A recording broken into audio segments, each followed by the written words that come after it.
সবাইকে সংবাদ এক নজরে স্বাগত। সঙ্গে আছি আমি আসাদুজ্জামান। হযরত শাহজালাল আন্তর্জাতিক বিমানবন্দরের কার্গো ভিলেজে আগুনে পুড়ে যাওয়ার ২১ ঘণ্টা পরও ধ্বংসস্তূপ থেকে বের হচ্ছে ধোঁয়া।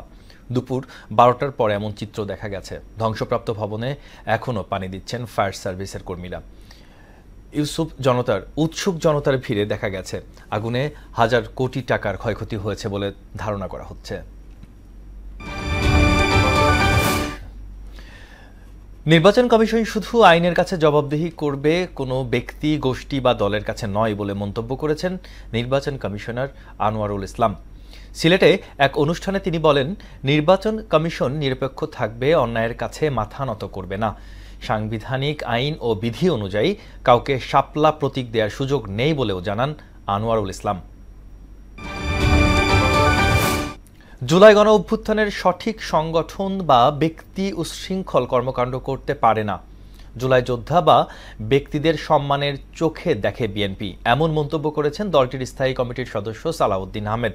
সকালে গুলশান চেয়ারপারসনের কার্যালয়ে জরুরি সংবাদ সম্মেলনে তিনি বলেন, একটি রাজনৈতিক দল জিয়ার সমাধিতে তার দেয়া বক্তব্য নিয়ে বিভ্রান্তি ছড়িয়েছে। বাড়ি ভাড়া ভাতা বাড়ানো সহ ৩ দফা দাবিতে টানা ৮ম দিনের মতো শহীদ মিনারে অবস্থান করছেন আন্দোলনরত এমপিওভুক্ত শিক্ষকরা।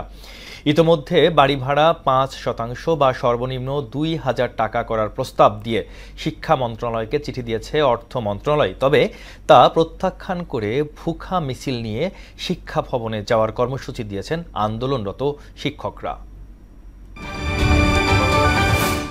কুষ্টিয়ার সেউরিয়ায় বাউল সম্রাট লালন সাইজির ১৩৫তম তিরোধান দিবসের ৩ দিন ব্যাপী উৎসব শেষ হচ্ছে আজ। দেশ বিদেশ থেকে লাখো ভক্ত, দর্শনার্থী, ফকির বাউলরা এই মহা উৎসবে অংশ নিয়েছেন। প্রতিদিন সন্ধ্যায় লালন মঞ্চে আলোচনা সভার পর দেশি বিদেশি শিল্পীদের পরিবেশনায় চলে লালন গীতির আসর।